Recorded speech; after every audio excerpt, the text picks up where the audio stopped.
Bien le bonjour et bienvenue à la prescription avec Dr Fred Lambert. J'espère que vous allez bien. Je vous annonce un petit concert cette semaine, vraiment sympathique, un concert familial, en fait, avec l'Orchestre métropolitain à la Maison symphonique de Montréal, dimanche, le 17 novembre. Il y a une représentation à 13h30 et une représentation à 15h30 pour Le Petit Prince. Oui, Le Petit Prince de Saint-Antoine d'Exupéry. C'est un concert qui dure environ 50 minutes et qui s'adresse principalement aux enfants entre 5 et 12 ans, mais vous avez le droit d'être un adulte et d'apprécier le tout. Et c'est sous la musique d'Éric Champagne que nous allons pouvoir entendre cette œuvre avec des comédiens sur scène. Donc, ça promet beaucoup. Évidemment, vous avez peut-être déjà lu cette histoire à votre enfant. Vous êtes peut-être fan, comme bien des gens. Alors, c'est une façon d'entendre le tout avec un orchestre symphonique sur scène. J'y serai d'ailleurs, alors j'espère vous voir. Et je trouvais que c'était un beau prétexte pour avoir une discussion avec le compositeur dont il est question et qui m'explique le projet en question, mais aussi toute sa carrière. Laissez-moi vous le présenter, Éric Champagne. Originaire de Montréal, Éric Champagne détient une maîtrise en composition de l'Université de Montréal, où il a étudié auprès de François-Hugues Leclerc, Michel Lontin, Denis Goujon et Robert Normando.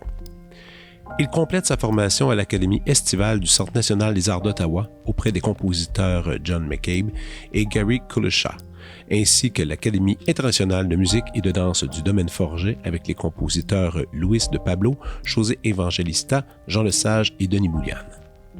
Sa musique est régulièrement interprétée tant au Québec qu'au Canada et à l'international par des ensembles et solistes de renom tels que l'Orchestre symphonique de Montréal, l'Orchestre symphonique de Québec, l'Orchestre symphonique de Vancouver, l'ensemble Zeffirino, le Quatuor Molinari, c'est moi, le trio Fibonacci, le quintet avant Pentaed et l'Orchestre métropolitain. Éric Champagne a été compositeur en résidence à la Chapelle du Bon-Pasteur de Montréal de 2016 à 2018, ainsi qu'à l'Orchestre métropolitain de Montréal de 2012 à 2014. Il collabore régulièrement avec cet ensemble pour divers projets musicaux et pédagogiques. Récipiendaire du prix Opus du compositeur de l'année en 2020, il remporte plusieurs prix pour sa production artistique, notamment le Michael Hannigan Memorial Composition Prize à l'Université d'Oklahoma pour sa pièce Chant de Mars par jour de lumière, le prix du Calque Création de l'année Montréal pour sa symphonie numéro 1 et le prix des collégiens en musique contemporaine pour son œuvre Vers les astres. Voici ma conversation avec Éric Champagne.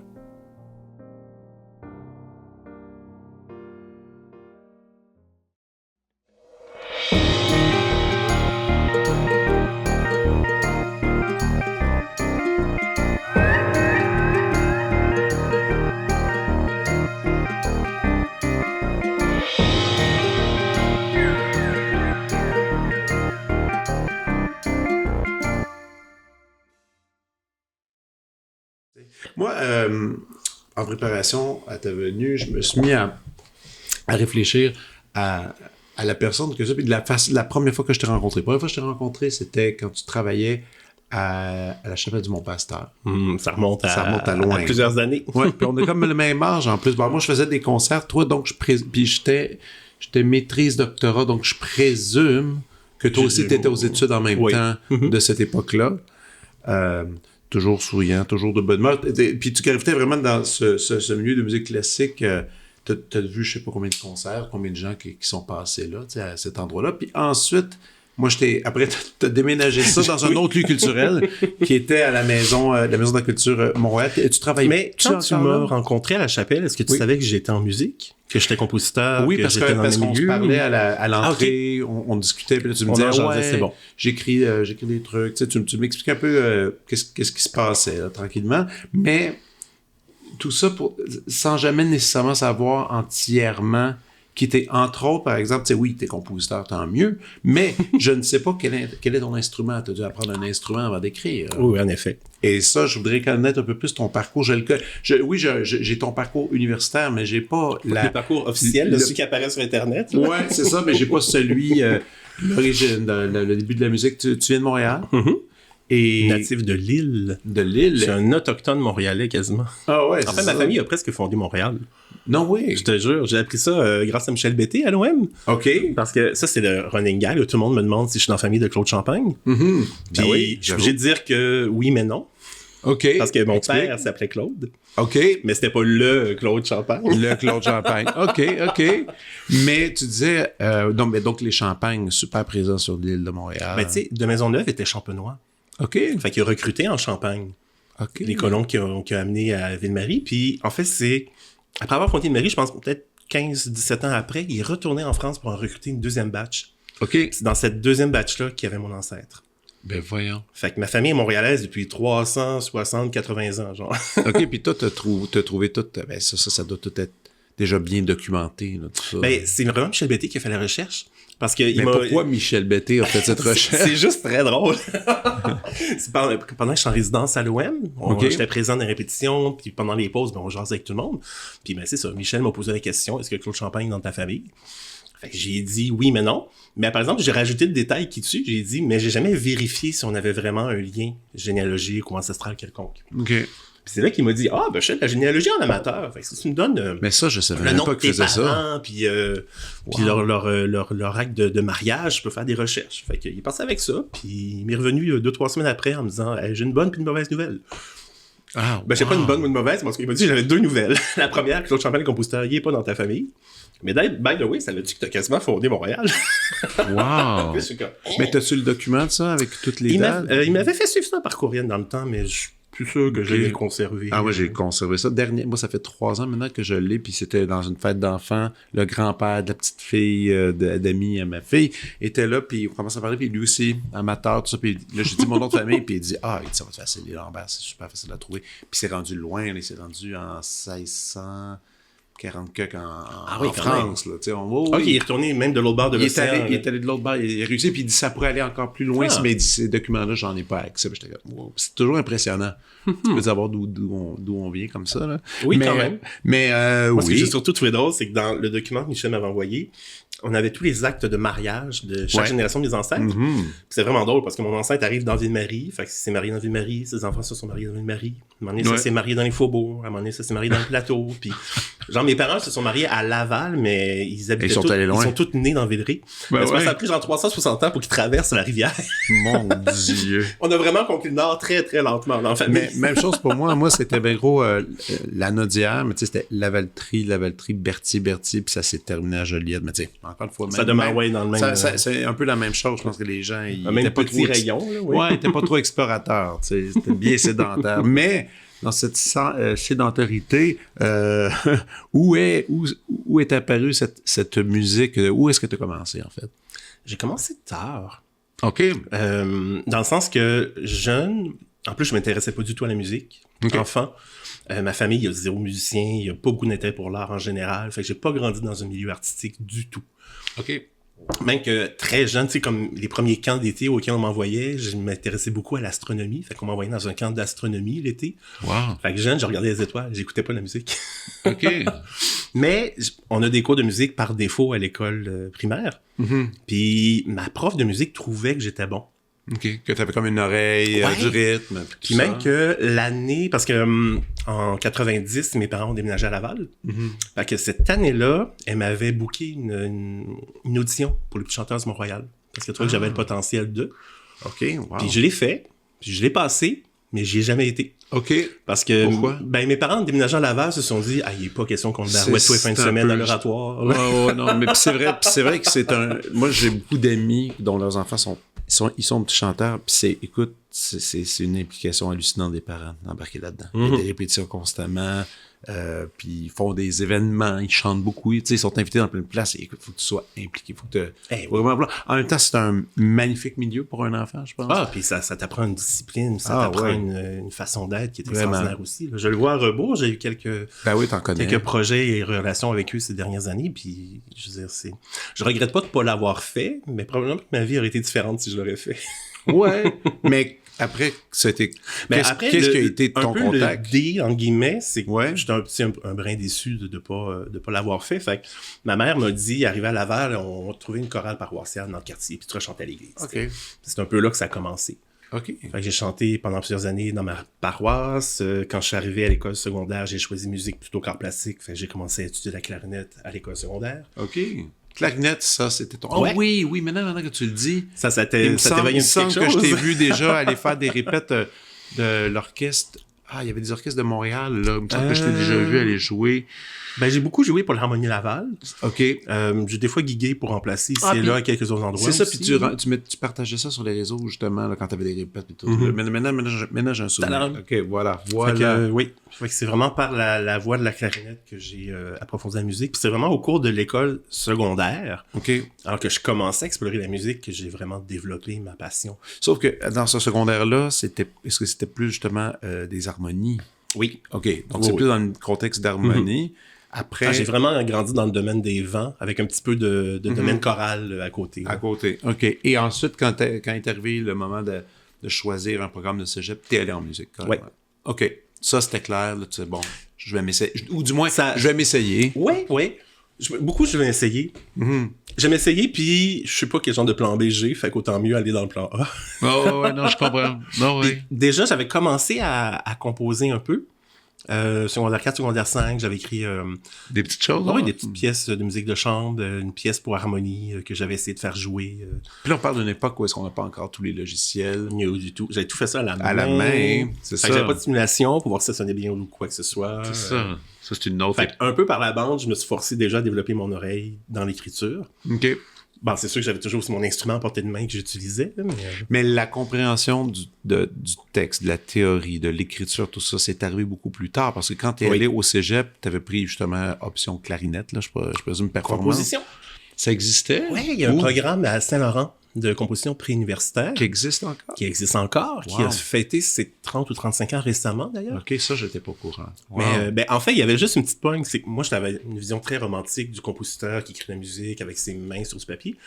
Saint-Laurent, j'ai découvert que c'est un programme qui était beaucoup plus axé sur la technologie musicale et sur l'électroacoustique. OK. Fait qu'ils m'ont accepté, ils ont vu à travers mon dossier que j'avais peut-être un potentiel, mais c'est moi qui ai eu un choc de faire comme, qu'est-ce que je fais avec un ordinateur pour faire de la musique. Fait que ça a été un peu mon entrée drastique dans le monde de la musique contemporaine. T'en as fait un peu d'électro? Oui. Ouais, quand même. Tu t'es prêté au jeu, t'avais pas le choix, là, aussi. Ben, j'avais pas le choix, mais le professeur, Michel Tétoué, est extraordinaire là-dessus.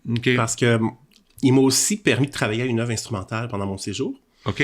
Au cégep. Puis, tu sais, il m'a clairement dit, moi, je suis un peu moins calé dans l'instrumental, mais j'ai tout du mieux que je peux. Tu sais, il m'a prêté des manuels d'orchestration, des manuels de notation musicale pour, tu sais, il m'a bombardé de références pour que je puisse travailler à ma pièce instrumentale. Mais à côté de ça, j'ai aussi la formation pour travailler la musique en studio. Puis j'ai quand même créé 2 œuvres électro pendant ces études-là. Est-ce que tu as retouché à ça, l'électro, par après, dans la... Un petit peu pendant mon bac. OK. J'ai eu, comme à un moment donné, un petit blues. Je suis parti 1 an travailler avec Robert Normando vers la fin de mon bac. Puis je me suis comme rendu compte que finalement, l'électro, ça m'intéresse comme auditeur, mais ça m'intéresse pas comme compositeur. Ben, c'est correct aussi, tu sais, c'est ça, c'est stylistiquement, mais cette pièce-là, instrumentale que tu as écrite pendant le... C'était un quatuor de clarinette en plus. T'es sérieux? Ah, wow! C'est-à-dire que j'en mangeais de la clarinette. Mais pour choisir, pour se dire, parce que là, on parle cégep, c'est 17 ans. 17 ans. Oui, 17 à 19 ans. C'est ça. Mais à 16 ans, quand tu appliques pour le cégep, de dire, je vais aller en composition, c'est cette idée d'aller en composition, ça veut dire que ces petites pièces que tu faisais au secondaire, c'est là qu'il y a eu un clic, c'est là que t'as entendu la première fois les gens interpréter tes trucs, puis c'est là que t'as dit, OK, c'est ça qu'il faut que je fasse, carrément. Oui, il y avait un côté très impulsif. OK.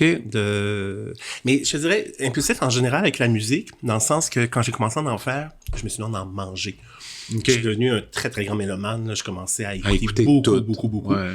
Puis surtout dans le temps, je me souviens, il y avait une collection, tu sais, des fascicules qui vendaient genre à toutes les 2 semaines. Ça venait avec un CD, puis c'était axé sur une œuvre d'un compositeur. Puis Oh mon Dieu, oui. comment ça s'appelait? Au cœur du classique, je pense. Une affaire du genre. Ouais, puis ils ont fait en jazz. Écoute, tu fais pas ça au dépanneur. Ben, exactement. Puis moi, toutes les 2 semaines, j'allais au dépanneur acheter mon numéro, puis là, je dévorais le fascicule, j'écoutais la musique en boucle. Moi, je l'ai fait pour le jazz. Moi, j'ai acheté toute la collection de jazz de ça. Mais je me souviens avoir acheté aussi une partie de jazz. J'ai pas fait la collection complète comparé au classique, mais je me suis aventuré là-dedans. J'ai découvert Billie Holiday là-dessus. Ouais. Tu sais, plein de Ray Charles. Mais c'était cool. Mais en classique, oui, ça, je me rappelle de ça. Mais c'est fou comment c'était instructif quand même. Oui, absolument.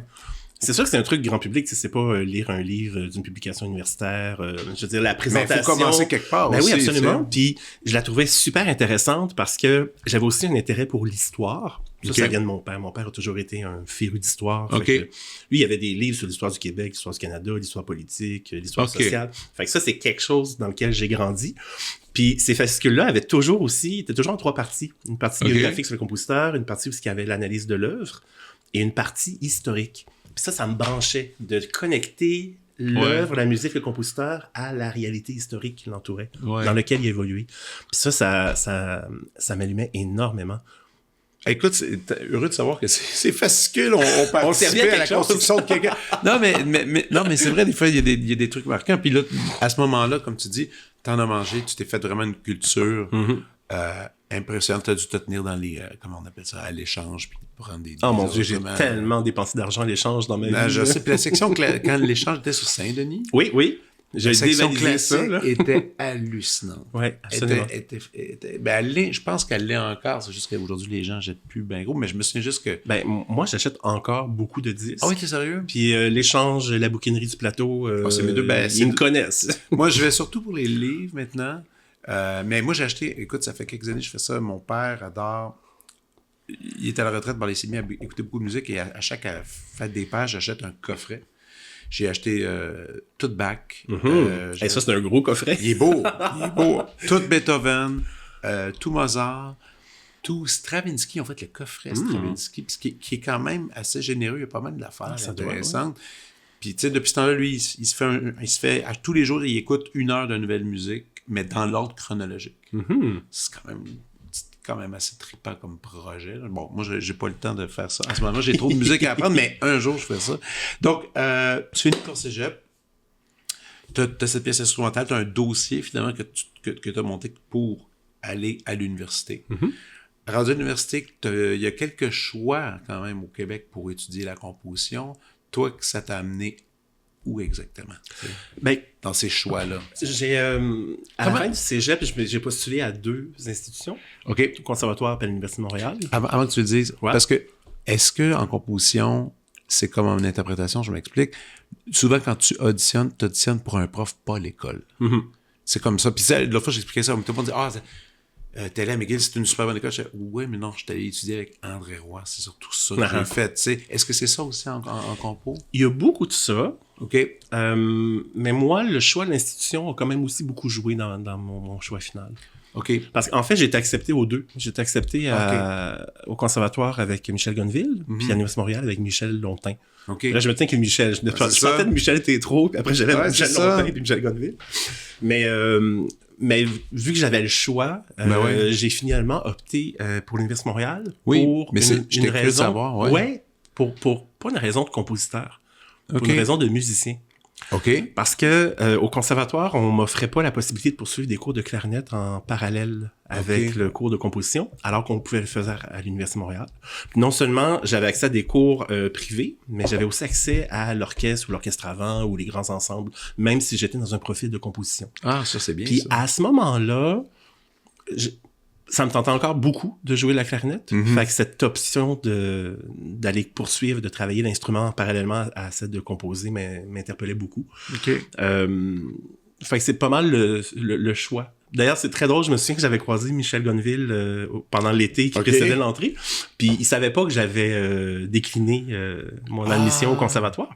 Fait qu'il m'a dit mais j'ai hâte qu'on travaille ensemble à la rentrée. Puis j'ai dit non, j'ai choisi l'autre institution.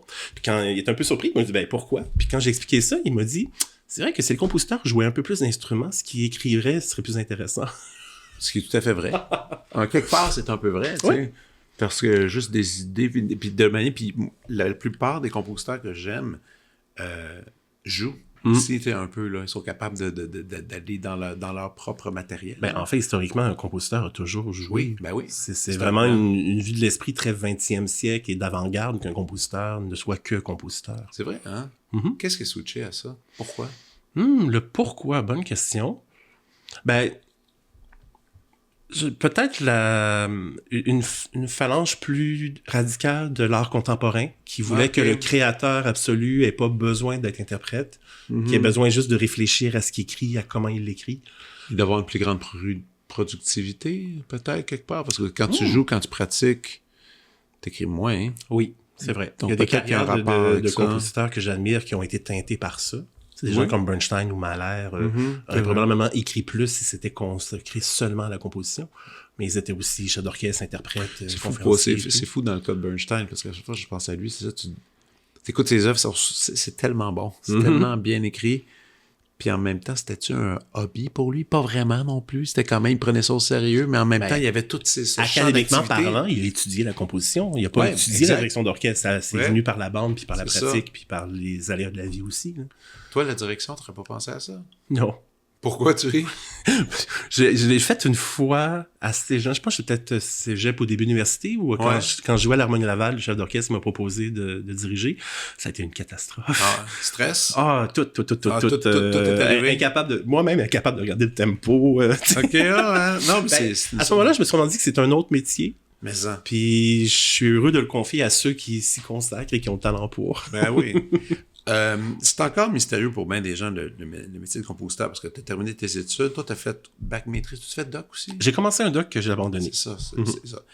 Donc, officiellement, je suis maître. J'ai mon diplôme de maîtrise. Puis tu as toujours fait quelque chose que je trouvais qui était intéressant, c'est que tu n'as pas juste attendu d'avoir des commandes. Tu as toujours travaillé parallèlement à un boulot qui te permettait de vivre, puis en même temps, qui te laissait assez de temps pour écrire.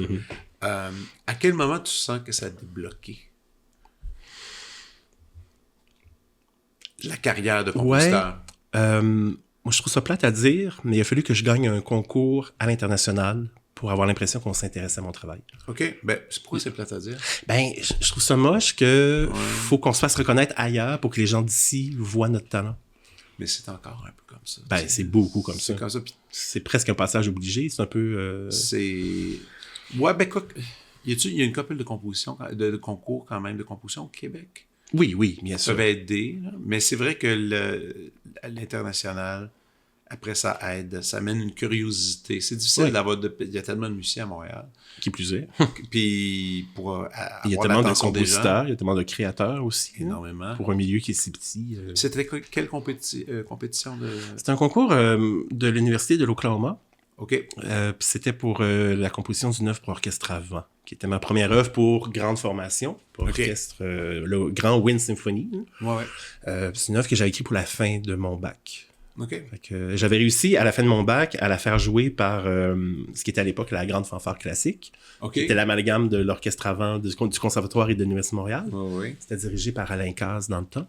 Alain qui faisait aussi il le fait plus, mais il faisait la direction à McGill aussi. Oui, absolument. Oui. D'ailleurs, il avait repris ma pièce à McGill il y a quelques années aussi. Oui, c'est une pièce que je pense qu'il appréciait bien. Puis moi, j'étais assez fier aussi du résultat. Puis c'était très drôle parce que je me souviens que mon prof de composition, à l'Université de Montréal, j'avais commencé avec Michel Lontin, mais après, j'ai travaillé plus avec François-Hugues Leclerc. Je dirais que c'est mon principal prof de composition à vie. C'est avec qui j'ai travaillé plus longtemps, puis celui qui m'a peut-être le plus marqué.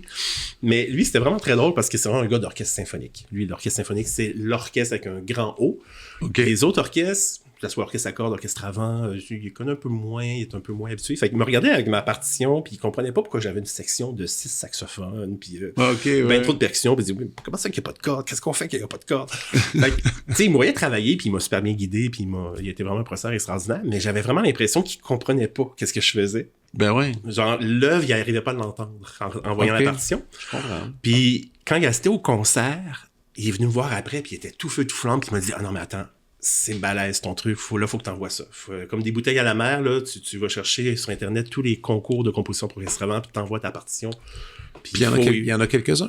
Puis oui. Puis ici, c'est un peu moins reconnu comme orchestre symphonique, comme orchestre professionnel. En fait, il en existe juste pas. Puis les orchestres de plus haut niveau sont dans le milieu universitaire, en fait. C'est beaucoup associé quand même à l'orchestre communautaire, à l'orchestre amateur, à l'orchestre scolaire. Tu sais. Mais il y a des endroits sur la planète où c'est très, très reconnu, c'est très vivant. Au Japon, il y a une trentaine d'orchestrements professionnels. Juste à Tokyo, il y en a genre 8. Là. Wow. Fait que, puis aux États-Unis aussi, ils ont un milieu universitaire très fort. Aux États-Unis, c'est vrai qu'il y en a plus. Voilà. C'est beaucoup plus présent. Oui, beaucoup. Puis quelques pays européens aussi, l'Allemagne, la Suisse, Pays-Bas, il y a des endroits où il existe un milieu professionnel voué au vent. Oh. Fait que j'ai envoyé tout ça. Par la poste, j'en ai envoyé un à Tokyo, j'en ai envoyé en Europe. Puis c'est l'Université d'Oklahoma qui m'a envoyé une lettre en disant bravo, on vous offre le premier prix. Tadam! Par lettre, comme ça. Oui, parce que dans le temps, ça se faisait encore par lettre. Et là, t'es allé là-bas? Oui, ils m'ont invité. J'ai passé une semaine là-bas. J'ai assisté aux répétitions. Ils ont joué ma pièce en concert. J'ai donné une conférence. Et moi, j'avais la chienne de ma vie. C'est la première fois que je parlais en anglais devant du public. Ouais. Sur un sujet très sérieux. Fait que je te l'ai préparé, cette conférence-là. Mais ça devait été quelque chose. Quand même quelque chose de mémorable, tout ça. Ça a été une expérience assez incroyable, oui. Tu sais, ces concours. Parce que moi, les concours, j'ai tout le temps aimé ça, malgré le stress et tout ce que ça implique. Mais ça fait des belles rencontres, puis tu fais des belles connexions, puis ça, musicalement, c'est trippant. Ben, tu sais, rien que nous autres, en ce moment, avec Moline, on a terminé notre concours de composition. Oui. C'était tellement... 9e édition, tu sais, on a reçu 111 partitions. Wow. Ça a pas de... C'est là qu'on dit qu'il y a tellement de créateurs, il y a tellement de monde. Ça oui. C'était des bonnes tunes. En plus, vous ouvrez à l'international. Fait que vous recevez... On en reçoit. Puis tu sais, tu reçois beaucoup de partitions. Je sais que vous avez un comité, il y a aussi des compositeurs qui se penchent sur les partitions. Nous 4 et 2 compositeurs. Mais tu sais, vous recevez des partitions sans connaître le candidat, parce que c'est pas quelqu'un nécessairement du milieu. Là, non, c'est dans l'anonymat aussi. Dans le salon, on regarde, on analyse les scores, on regarde, on fait ce qu'on peut. Puis après, c'est toujours cool quand après on les rencontre, puis qu'ils viennent, qu'on travaille avec eux. C'est une cool expérience de participer à ça. Mais puis oui, c'est ça. C'est un concours, mais en même temps, c'est une façon de se faire connaître en violon. Tu sais, en violon, c'est les concours, le nombre de gens, puis de pianistes. C'est parce qu'il n'en manque pas non plus des violonistes et des pianistes. C'est pas comme c'était une denrée rare. Là. Hey, tu dis. Puis là, tu me dirais que ça, t'es revenu avec ton prix, puis à ce moment-là, les gens ont commencé à avoir un certain intérêt à tes affaires. Ça s'est ouvert comme ça. Oui. OK. Puis, première commande québécoise professionnellement payée, c'était quoi? C'était-tu après ça? Ouais, c'était pas très loin après ça. OK. J'essaie de me souvenir. J'ai envie de te dire l'Orchestre Métropolitain, mais... Okay. Pour la tournée? Non, bien avant. C'est ça. Mais en fait, la première fois qu'ils m'ont joué, c'était pas une commande. Ils ont repris la pièce que j'avais composée pour l'Orchestre de l'Université de Montréal, pour lequel j'avais aussi gagné le concours de composition à l'époque. OK. Fait que c'était pas une commande payée. Mais assez rapidement, ils m'ont proposé une résidence. Fait que là, c'est non seulement une commande payée, mais c'était un poste pendant 2 ans. Mais je suis en train de me demander si j'ai peut-être pas eu une commande d'un ensemble de chambres avant le Métropolitain. Cette résidence-là, avec le Métropolitain, ça t'a amené à composer combien d'œuvres? 4. 4 œuvres en 2 ans pour l'orchestre. Et en plus, parce qu'il y a tout le mandat éducatif que le Métropolitain a développé, dans lequel j'étais très impliqué pendant la résidence. Okay. Fait qu'en 2 ans, ils m'ont barouetté dans toutes les écoles de l'ENA Montréal. J'ai été faire des ateliers de création musicale, des ateliers d'analyse musicale, des présentations pré-concerts. Ça devait être vraiment le fun. Ah, c'était vraiment énergisant. Puis c'est vraiment cette idée d'aller à la rencontre aussi des jeunes. Ben oui. Le seul truc qui m'a un peu dérouté, enfin, il y a plusieurs trucs qui m'ont dérouté, mais ce qui m'a dérouté dans le sens négatif, c'est de voir à quel point la présence de la musique dans les écoles à Montréal, c'est tout et son contraire. Je sais. Et ça, autant j'étais heureux d'aller à la rencontre des jeunes, autant des fois j'arrivais dans des endroits puis je me suis dit, mais comment ils font pour apprendre la musique, puis comment on peut espérer qu'ils vont aimer la musique dans les conditions quasiment inexistantes. Je sais. Ah, c'est hallucinant. Ça s'améliore pas. Non. En plus, c'est dans ce temps-là. Ouais, ça fait une dizaine d'années à peu près quand même, ma résidence. Imagine maintenant. Ça a pas de ben moi, c'est parce que je travaille à l'UQAM, je forme des professeurs de musique, puis c'est surtout ça la clientèle à l'UQAM. Et eux, ils me racontent leur stage. Des fois, c'est comme hallucinant. Là, c'est difficile, très difficile. Puis ils n'ont rien pour... Moi, je me souviens d'une école où il n'y avait pas de locaux pour la musique. Fait qu'il enseignait la musique dans la bibliothèque. Dans la bibliothèque. En bibliothèque. Alors, imagine, en ça droit doit de être... silence. Non, mais attends, mais c'est schizophrène, pour l'enfant, là. Il y a une journée, on va dans la bibliothèque, puis on lui dit, OK, c'est un cours de musique, fais du bruit. Puis là, le lendemain, chut, c'est une bibliothèque. Ça m'avait... les deux bras étaient tombés à terre. Quand j'étais arrivé sur place, j'étais comme, oh my God. Ah non, mais tant qu'à parler de jeunesse, de l'OM, de résidence, parlons du prochain concert qui va commencer cette semaine. On est dans le futur en ce moment. Oui, les joies les séances préenregistrées. Exactement, on va parler de ce show dont je n'ai pas encore vu la partition. Elle doit être complétée. Oui. OK, Je parfait. l'ai remis avec du retard, là. Les gens de l'OM m'ont pas aimé, mais Bon. au moins j'ai fini par la remettre. Bon, c'est ça l'important. Le Petit Prince, adapté avec orchestre symphonique et 5 comédiens, si je me souviens bien, qui sont sur scène. Ça dure environ combien de temps? Le spectacle complet, c'est à peu près 1 heure. À peu près 1 heure, pas d'entracte. Non. C'est d'un trait. On va le faire pour des écoles, on va le faire aussi pour des familles. Donc, c'est je dis concert, j'ai toujours dit spectacle, quelque part. On peut dire spectacle. On peut dire spectacle dans le cas. Dès qu'il y a des comédiens impliqués, on dirait que je me donne le droit d'aller là. Un spectacle musical. Familial. Oui. Est-ce que, suite à ton travail, est-ce que beaucoup de gens connaissent Le Petit Prince déjà, évidemment. Est-ce que le fait de le connaître, ça avantage la lecture de la façon que tu as écrit, ou si on connaît pas Le Petit Prince, on peut y aller puis le découvrir avec ça? Oh, je pense qu'on peut y aller pour le découvrir. Ouais. Oui. En fait, j'ai abordé ce projet-là de cette façon-là aussi. OK. Parce que, en fait, la version qu'on présente à l'OM, c'est une deuxième mouture d'un projet original qui était fait un peu avant la pandémie, là, je pense 2017-2018. OK. C'était une commande d'un ensemble en Suisse qui était en fait un quintet à vent et un acteur. Puis il se spécialise dans les petits spectacles musicaux pour les écoles, pour le public familial. Fait que c'est eux qui ont conçu l'adaptation, puis qui m'ont approché pour faire la musique du projet. OK. Puis quand ils m'ont approché, j'ai dit oui, parce que ça me tentait de faire un projet jeunesse. Mais après coup, je me suis dit, hey, Le Petit Prince, je l'ai jamais lu. Tu l'avais jamais J'avais lu? jamais lu. Tu sais, je savais que ça existait. À 37 ans, jamais touché à ça. J'avais jamais lu Le Petit Prince, mais j'avais vu des cahiers d'école avec des photos du Petit Prince dessus. Tu sais, je savais que ça existait. C'est rendu un business, là. Il y a des collections d'objets du Petit Prince. Ils ont fait même un film. Ils ont fait tellement d'adaptations. Maintenant que c'est tombé dans le domaine public, on va sûrement voir encore plus vraiment. Dans les années à venir. Donc, tu as lu Le Petit Prince? J'ai lu Le Petit Prince, puis j'ai détesté ça. T'as pas aimé ça, hein? Pourquoi? Première lecture. Écoute, plein de choses. Ça m'a même un peu surpris parce que j'avais lu d'autres œuvres de Saint-Exupéry avant. Tu sais, j'avais adoré Vol de nuit, une lecture que j'avais fait quand même assez jeune, mais qui m'avait marqué. J'ai pas tout lu de Saint-Exupéry. Je connais, mais évidemment, moi, à part Le Petit Prince, je connais pas ces. Tu vois, moi, je suis pas comme tout le monde. Là. J'ai commencé par le reste avant d'aller au Petit Prince. Mais t'as pas aimé le côté tableau? Mon Dieu. La structure m'agaçait, les personnages, il y en avait qui me tapaient sur les nerfs, l'innocence du Petit Prince me puait au nez. Okay.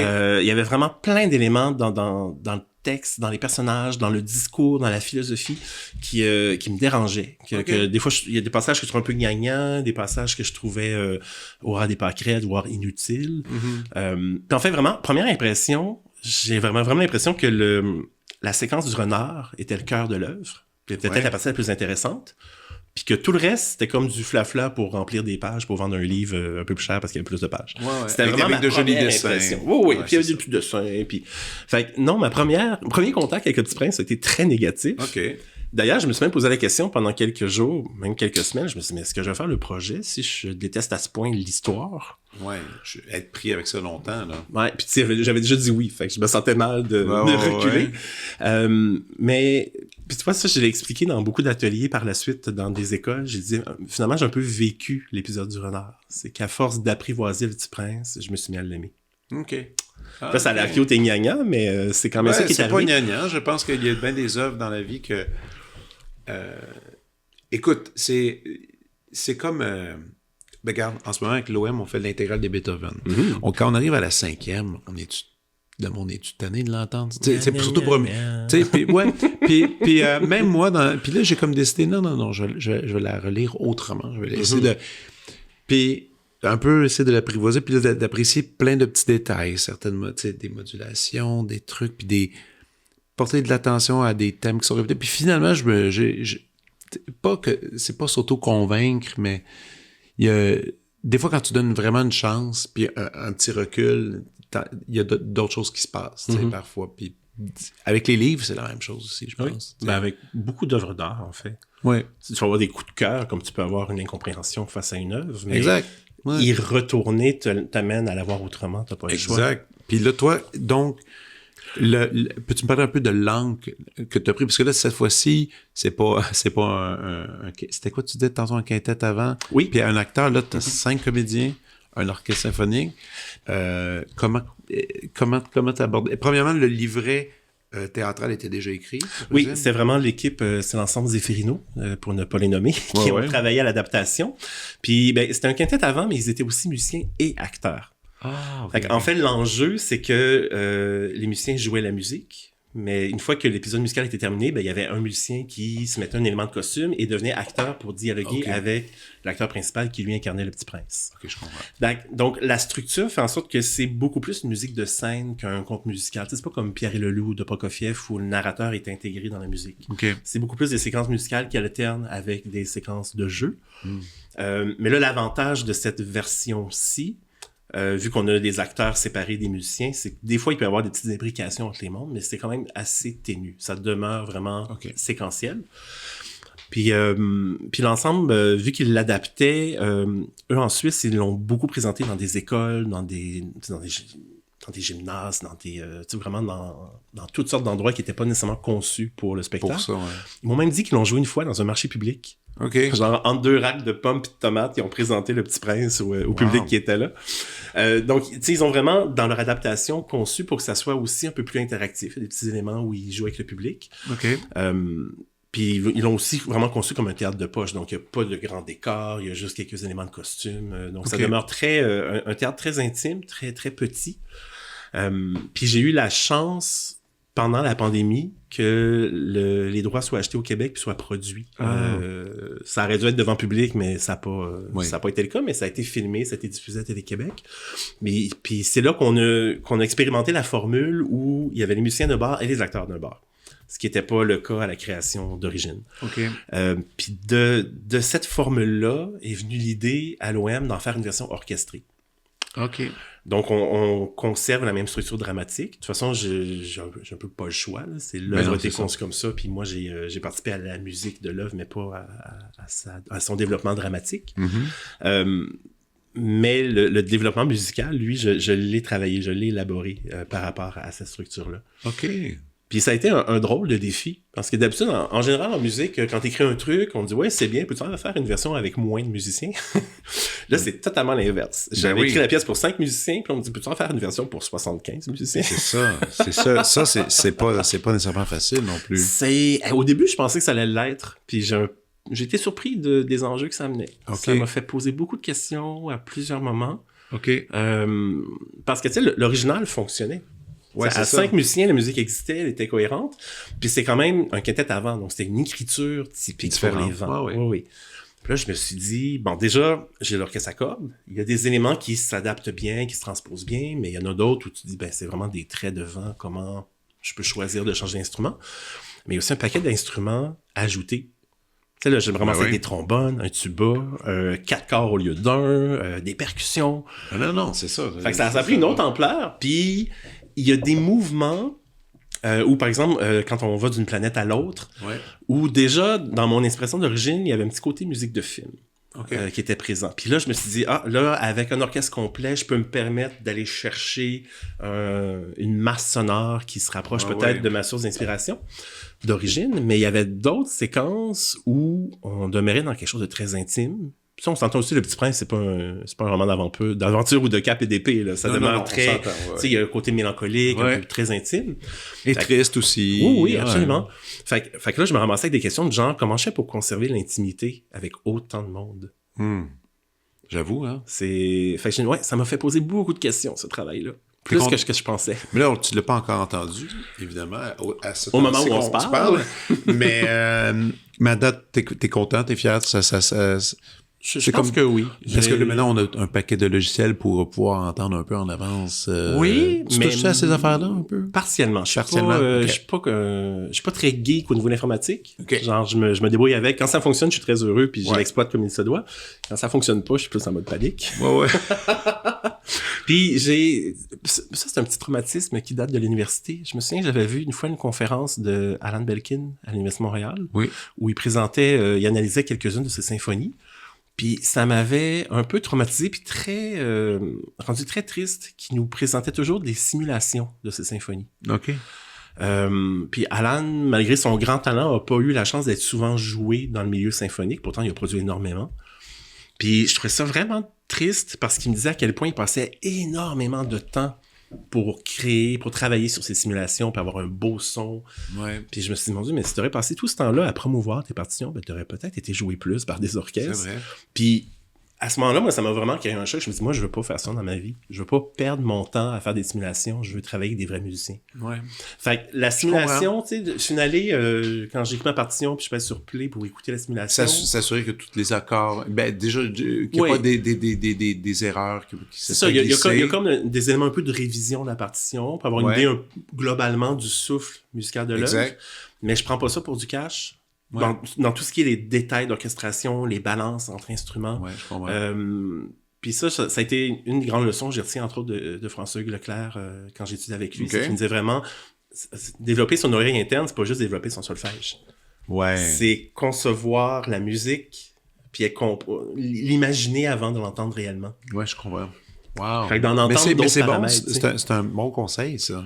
Ben moi, ça m'a beaucoup dirigé. Fait que tu sais, la technologie, oui, mais à moitié. À moitié. Tu sais, c'est comme si quelqu'un écrivait un roman dans Word, puis qu'à un moment donné, il demandait à l'ordinateur de le lire à haute voix, tu sais. Ouais, je comprends. Tu sais, il y a un peu de ça dans ma tête. Je me dis, c'est pas à ça que ça sert. Je veux dire, moi, j'ai une écriture manuelle horrible. OK. Fait que si mes partitions, je les écris à l'ordinateur, c'est surtout pour que d'autres musiciens puissent mieux les lire, parce qu'à la main, ils m'aimeraient pas. Ça me fait penser, t'es pas, justement, parlant de ça, de logiciel, t'es pas en train d'en comprendre un tout nouveau logiciel de composition. J'aurais pas le choix, avec Finale qui vient de fermer la porte, là. Ouais, c'est ça, c'est bientôt, ça? Ou c'est fait, ou ils ont annoncé officiellement qu'ils feraient plus de mise à jour du logiciel. Fait que pour l'instant, tant que mon ordinateur et son système d'exploitation font en sorte que mon logiciel fonctionne, je peux encore travailler sur Finale. Ouais. Mais à un moment donné, ça ne marchera plus. Ça va pas être le fun, fait ça. Fait que là, je suis vraiment en questionnement en ce moment, en me disant quel logiciel je vais prendre. Parce que est-ce qu'il y a tant de choix? Il y en a quand même beaucoup. OK. En fait, j'étais surpris. Je pensais qu'il n'y en avait pas tant, puis avec l'annonce de Finale qui fermait, j'ai découvert plein de logiciels qui existaient que j'ignorais l'existence. Ben ouais, c'est ça. Mais ouais, ça m'embête beaucoup. J'ai pas encore fait un choix là-dessus, puis je sais pas encore comment je vais le faire. Ça dépend. Moi, je pense que ça va dépendre aussi si tu te mets à faire des collaborations où tu lances des pièces puis que les gens retouchent à ça. Je sais pas si ça arrive, mais il faut que tu sois juste dans les mêmes. Travailler avec un copiste, faut s'assurer d'avoir la même. Exact. S'il l'a pas, ça limite les possibilités. Problématique. En même temps, le travail de copiste évolue beaucoup aussi. Vu que les logiciels permettent d'être moi-même son propre copiste, ça se fait. Ça se fait. Mais moi, j'aime bien quand même, parce que souvent dans mon processus, je travaillais dans Finale pour faire la partition. Mais après, quand il y a le temps de faire la mise en page, j'aime ça avoir de l'assistance. Ou juste avoir quelqu'un qui va m'aider à générer le matériel d'orchestre pendant que je complète le score complet. Des fois, ça peut être une aide utile. Mais ça. C'est quoi le moment préféré pour toi quand tu composes? Est-ce que c'est quand, justement, tu trouves ton espèce d'idée, ton thème? Ou là, je dis un thème, c'est peut-être limite grossier de dire ça. Mais tu sais, quand tu trouves du matériel de base, puis que là, tu fais « Oh, là, c'était une bonne journée aujourd'hui, j'ai trouvé ça. » Là, il me reste à le fleurir, à le passer dans le tordeur. Ou est-ce que ça, c'est l'étape que tu préfères? Qu'est-ce que tu aimes le plus dans tout ça? C'est s'asseoir au piano? Toi, tu composes au piano, évidemment? Ah non. Même pas. Ben, assez peu. Je suis pas pianiste. Mais beaucoup de compositeurs sont pas pianistes, mais souvent, ils me disent tous qu'ils s'assoient dans le piano pour essayer de... Oui, j'ai travaillé un peu au clavier. Vu que je suis pas pianiste, c'est un doigt à la fois. Ouais, c'est ça. C'est pas évident. Je pourrais pas jouer ma musique sur un clavier. J'en serais incapable. Ben ouais.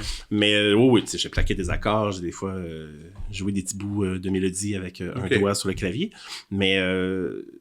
c'est vraiment le début du travail parce qu'assez rapidement, quand j'ai mon matériau, je le fais directement dans l'ordinateur après, puis je le développe et je le transforme. Mais pour trouver ton matériau de base?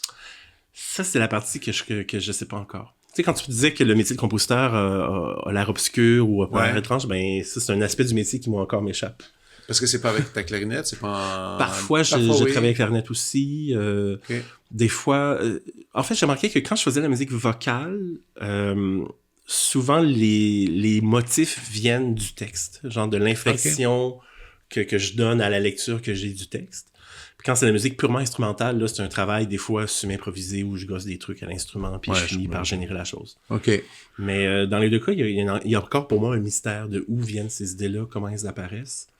Puis des fois, les idées viennent tellement de façon abstraite. J'ai avoir une idée d'un concept, d'une structure, d'un geste musical. Mais après, comment choisir la bonne note, la bonne échelle, le bon accord, le bon instrument, ça, c'est encore quelque chose que j'ai l'impression que je fais à tâtons. Que j'essaie de connecter une idée avec la réalité physique de T'es-tu du genre à avoir un carnet avec toi ou est-ce que iPhone, des fois, tu vas chanter un petit bout dedans pour... Je fais à l'occasion, oui. Des fois, ça arrive, c'est ça. OK. Parce qu'une bonne idée, ça peut apparaître... Ah ouais, des endroits saugrenus. Ouais, mais vraiment, vraiment. Puis c'est important de graver tout ça. Ben, je sais, Michel Lontin m'avait montré, lui, il se prenait toujours avec un carnet sur lui. Puis il faisait beaucoup d'heures de métro entre l'université puis son appartement. Fait que très souvent, dans le métro, il dessinait des trucs qui étaient des idées. Puis c'était vraiment drôle parce qu'il me le montrait, puis c'était quasiment des œuvres d'art en soi, je veux dire, visuellement parlant. Ah ouais, c'était beau. Ben, t'avais pas l'impression que c'était de la musique, mais t'avais l'impression qu'il y avait déjà une vie qui animait ses dessins, ses esquisses. Donc toi, c'est pas stable encore dans la procédure exacte de tout ça. J'ai encore l'impression d'être à tâtons dans plusieurs projets. OK. Mais il y a toujours, par instinct, une idée qui apparaît en quelque part. Okay. Puis c'est après que l'instinct ou le tâton se développe parce que je me dis qu'est-ce que je fais avec cette idée-là, comment je la transforme. OK. Puis tu sais, c'est comique, il y a beaucoup de gens qui... tu sais, je me souviens quand j'ai écrit ma première symphonie, qui était quand même une œuvre d'une demi-heure. Ouais. Puis je me souviens quelqu'un qui était venu me voir à la pause pour me dire « Wow, t'avais tout ça dans ta tête! » Puis j'ai dit « Non, j'avais même pas 30 secondes dans ma tête de cette symphonie. » Mais l'idée était là, puis à force de se promener, de naviguer là-dedans. De triturer, de transformer le matériau, ben ça a généré... En même temps, tu peux pas non plus... T'es pas quelqu'un qui doit être dans le doute tant que ça non plus, parce qu'il faut que ça avance, il faut que tu sois capable de livrer. Ben, à un certain moment, il faut que tu fonces. Oui, mais le doute est là pareil. Ah oui, il est présent. Oui. À un moment donné, j'ai pas le choix. Il y a des deadlines, il y a des moments où... J'ai quand même composé majoritairement sur commande depuis la fin de mes études, ce qui est quand même une chance énorme, j'en ai conscience.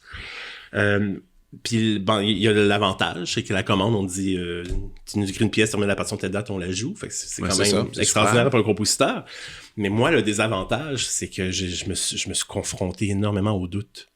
Okay. Puis oui, à un moment donné, on n'a pas le choix de produire. Fait qu'il faut que je clenche sur quelque chose. Ouais. Mais c'est un peu aussi confronter le doute, puis finalement par dire, ben regarde, tu vas être là encore, tu vas encore monter dans les esprits, mais je vais quand même faire un choix, puis aller là. Mais c'est le choix des possibles. Je sais pas si c'est typique aux créateurs. J'en ai parlé à quelques-uns, puis j'ai l'impression que personne gère le doute de la même façon. Ouais. Mais moi, j'ai toujours cette espèce de pincement au cœur de dire, ben, une fois que je fais un choix, est-ce que je fais le bon? Puis est-ce que j'aurais dû faire un autre, puis vers où ça m'a amené? Ouais. Puis je l'ai toujours. Fait que même quand je compose une pièce, puis qu'elle prend forme, qu'elle se développe, j'ai toujours peur d'avoir raté un autre choix. Je sais pas s'il est bon ou il est pas bon, mais j'ai toujours la difficulté à assumer un choix, même si je m'engage dedans. Mais ça fonctionne quand même, tu sais, t'arrives à des... Ça finit par faire quelque chose, ça fait quelque chose, t'arrives au bout de tes idées, ce qui est bon, tu sais. Hey, en passant, bon, avant que j'oublie, on fait ça en ce moment, Le Prince, Le Petit Prince. Est-ce qu'il y a d'autres projets que tu peux annoncer qui auront lieu bientôt, d'autres œuvres qui seront jouées, des premières au cours de l'année, ou t'as pas le droit d'en parler, ou tu peux pas en parler? J'ai beaucoup de projets. Est-ce que je peux en parler? Je sais pas trop. OK, on laisse... Juste au cas où. on va laisser ça. Mais en même temps, ça va. Forçons tout le monde. Allez-y, s'il vous plaît, allez voir Le Petit Prince. Hey, j'ai pensé aussi à toi l'autre jour. J'ai vu l'espèce d'article qui est sorti sur la collection de Claude Gingras à l'UDM. Oui. Est-ce que t'es allé voir ça? À l'UDM, non. Ouais. Mais je l'ai vu chez Claude Gingras. Je sais, tu l'as vu chez Claude. mais toi, t'étais copain avec lui. Oh mon Dieu, ça a été très, très court. Ah oui? Ben, c'est justement quand je suis en résidence à l'OM, quand ils ont peu de temps avant la création de ma première symphonie, il m'a contacté. Okay. Puis il m'a demandé si j'étais libre un soir pour faire une entrevue. Puis finalement, mon Dieu, ça a dégénéré. J'ai passé la nuit au complet avec Claude. Il y a eu des aventures rocambolesques entre le début de l'entrevue puis la fin de la soirée. Évidemment. Mais, non, écoute, ça a été... ça je caresse... C'est quelque chose qui me traîne dans ma tête, mais je me dis, il faudrait que je le couche sur papier. Il faudrait que je l'écrive. Que j'en fasse un récit de cette soirée-là, parce qu'il y avait des choses complètement folles. Pitié, fais-le. Mais c'était... Écoute, moi, j'habitais proche de chez lui. Et... donc, proche du Carré Saint-Louis. Ouais, pris de nombreuses marches à discuter avec lui. Et moi, je me souviens de ton célèbre chandail où tu le citais. C'était quoi? C'était Marie-Mé, c'est qui, ça? Ouais. C'était quoi? C'était à Télé-Québec, je pense. Oui. Il a fait une entrevue là-dessus. Sur les shows pop avec les orchestres symphoniques que lui aimait. Évidemment, il détestait ça. Quel personnage, quand même. Mais c'est parce que j'ai vu qu'ils ont installé finalement toute sa collection à l'Université de Montréal, qui ont je me souviens parce que dans ces soirées-là, on s'est ramassé chez lui, j'ai passé une partie de la soirée dans son salon. Puis moi, j'étais vraiment impressionné parce que très discophile que je suis, je voyais ça, puis j'étais comme... non, ça n'a aucun bon sens. Je me sentais comme dans la caverne d'Ali Baba, là. Ah ouais, je sais ça. Puis il m'avait annoncé à ce moment-là qu'il était en train de faire les démarches pour léguer cette discothèque à l'Université de Montréal. OK, déjà à ce temps-là, il pensait à ça. Ça semblait être assez en branle à ce moment-là. Okay, puis il y a des raretés là-dedans. Là, c'est clair. Hallucinant. Non, il y a des trucs. Puis un truc qui m'avait étonné, puis je pense que je me retrouve un peu, ça doit être en commun, j'imagine qu'il y avait une espèce de toc de l'organisation de l'ordonnance. OK. Puis j'ai même pas posé la question s'il y avait une logique dans dans la façon qu'il plaçait ses disques, mais je me souviens que pendant la soirée à un moment donné, j'étais un petit peu, puis j'ai juste retiré un petit peu un disque pour regarder c'était quoi, puis j'avais même pas retiré au complet de où est-ce qu'il était, que je l'ai entendu, puis en plus il était genre parti dans la cuisine préparer un verre, puis il a quand même crié au loin, si vous prenez un truc, vous le remettez à la même place, sinon je m'en trouve plus. Fait que j'ai vraiment senti comme une menace, fait que j'ai remis le disque, ce qui était juste pour être sûr. OK, non, mais... Mais je me suis dit, clairement, il est un peu comme moi, il doit avoir sa logique d'organisation, puis si quelqu'un joue là-dedans, là, c'est la fin du monde. Ah oui, toi, c'est comme ça chez vous? J'ai des tocs comme ça. T'as des petits tocs? J'ai des petits tocs. Puis par rapport... Moi, j'ai une très grande discothèque et une grande bibliothèque. OK. Puis dans les deux cas, j'ai ma façon de placer les trucs, puis si quelqu'un les change de place... J'aime pas ça. J'aime pas ça, puis même que je me perds. Je me bousille moi-même, je perds mes repères. Oui. OK. Mais c'est pas bordélique. Non. c'est organisé. Tout à fait. Mais avec ma logique personnelle. Oui, c'est ça. OK. C'est pas une logique de bibliothécaire avec des codes ou... C'est vrai que t'es un grand lecteur. Oui, beaucoup. Ça, c'est... T'as-tu préparé une petite prescription? D'ailleurs, ça fait penser... Parfait. Je peux te parler de mes coups de cœur du moment avec plaisir. J'aimerais ça tes coups de cœur du moment en lecture. T'es-tu du genre à te lancer dans 3 livres en même temps? Parfois. Ah ouais, tu fais ça? Mais ça dépend des livres. Okay. Puis c'est surtout que j'ai pas une routine de lecture très fixe, dans le sens que je traîne souvent un roman avec moi, puis je vais lire dès que j'ai 5 minutes de temps libre. Mais il y a eu une époque où je lisais systématiquement que dans le transport en commun. Justement, quand j'habitais à Laval puis que j'allais à l'université ou au cégep, j'avais beaucoup de métro puis d'autobus à faire. Fait que je faisais mes lectures dans le transport en commun. Maintenant que j'habite en ville puis que je me déplace surtout en ville, je passe moins de temps dans le métro et l'autobus. Donc, j'ai appris à lire ailleurs aussi. Puis, des fois, selon le type de lecture, tu sais, j'ai avoir par exemple, un roman que je traîne avec moi, mais à côté de ça, je peux lire une BD comme Livre de chevet le soir avant de me coucher. Tu sais, avoir comme des lectures parallèles à ma lecture principale. Ah, c'est bon, ça. Fait que j'ai comme... Puis là, je vais pas tomber dans j'ai une lecture sérieuse puis une lecture pas sérieuse. Moi, toutes mes lectures m'intéressent, fait que je les prends au sérieux. Mais une lecture qui pourrait être plus légère, je vais la lire dans un contexte où j'ai besoin de cette légèreté-là, versus une lecture soutenue que je veux vraiment consacrer du temps puis le cibler dans la lecture. Puis ces temps-ci, qu'est-ce qui... Tes coups de cœur de littérature? Là, je viens... je suis en train de... Il ouvre son sac. Oui, c'est ma lecture que je transporte avec moi. C'est le plus récent livre de Dominique Forcier, La part de l'océan. Dominique, que j'adore, que je dévore. En fait, c'est drôle, elle aussi, je l'ai découverte il n'y a pas très longtemps. Peut-être 3-4 ans. Puis je l'ai découverte à cause d'Emily Dickinson. Parce qu'elle a fait 2 livres sur elle. Les villes de papier qui ont gagné le prix Renaudot en essai, d'ailleurs. Puis c'était vraiment marrant parce que je venais de dévorer les poèmes de Dickinson.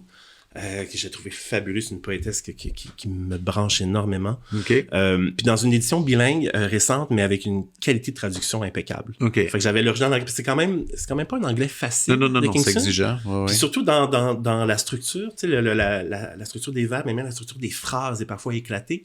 Fait que quand on n'est pas un très bon anglophone, ce qui est mon cas, j'avais un peu besoin de la béquille de la traduction dans une édition bilingue. Mais là, j'avais une traduction non seulement en français de qualité, mais aussi critique, avec beaucoup de notes en bas de page qui expliquaient les choix de traduction, qui expliquaient les subtilités. Okay. Et ça m'avait vraiment branché. C'est rare, c'est quand même rare qu'on a ça. C'est rare. Puis là, tout feu, tout flamme, j'étais encore habité par la poésie de Dickinson. Quand je rentre dans une librairie, je vois les vides de papier, par curiosité, je savais pas trop c'était quoi, je connaissais même pas l'auteur à ce moment-là.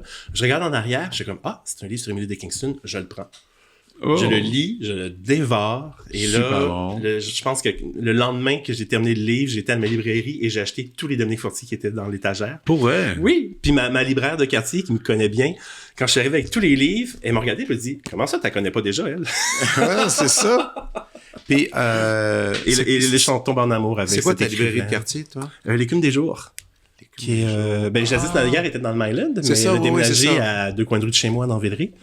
Fait que j'y vais un peu trop souvent pour ma carte de crédit, mais... Ouais, c'est ça, c'est pas donné, hein, quand même. Mais c'est le fun, par contre. OK, mais écoute, je connais pas.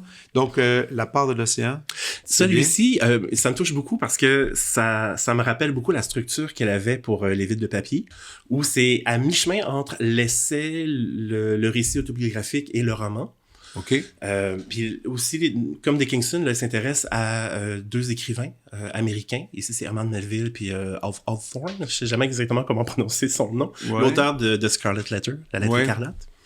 2 écrivains qui ont été très proches, très amis. Puis du point de vue de Melville, c'est ambigu parce que biographiquement parlant, on parle souvent d'une amitié très forte, voire fusionnelle. Il y a du monde qui voyait une potentielle attirance homosexuelle de la part de Melville, mais encore là, c'est pas clair, c'est caché. Tous les deux avaient des femmes, tous les deux avaient une vie. Mais est-ce que c'était réellement ça? C'est pas clair. Okay. Mais elle a pris le parti pris dans la partie romanesque du livre que Melville était tombé réellement amoureux de Hawthorne. Okay. Mais qu'il ne pouvait l'exprimer que par la littérature. OK. Et ça, c'est intéressant comme point de vue. Puis ça... Puis dans le roman, il est en train d'écrire Moby Dick. OK. Puis clairement, c'est aussi... Dominique Fortier, c'est non seulement une écrivaine, mais aussi une traductrice. Et par le fait même, une très grande lectrice. Donc, l'univers de l'écriture, puis par le fait même, l'univers de la création habite ses œuvres. OK. Puis ça a beaucoup d'écho en moi aussi. Vu je suis pas écrivain, mais le regard qu'elle fait sur l'écriture et la présence de l'écriture dans la vie, moi, je le ressens dans la création musicale. Mais dans la vie. T'as jamais tenté ta chance d'écrire? De la fiction, non. OK. Tu sais, je fais de la critique, je fais parfois des petits essais de vulgarisation pour certaines publications. OK.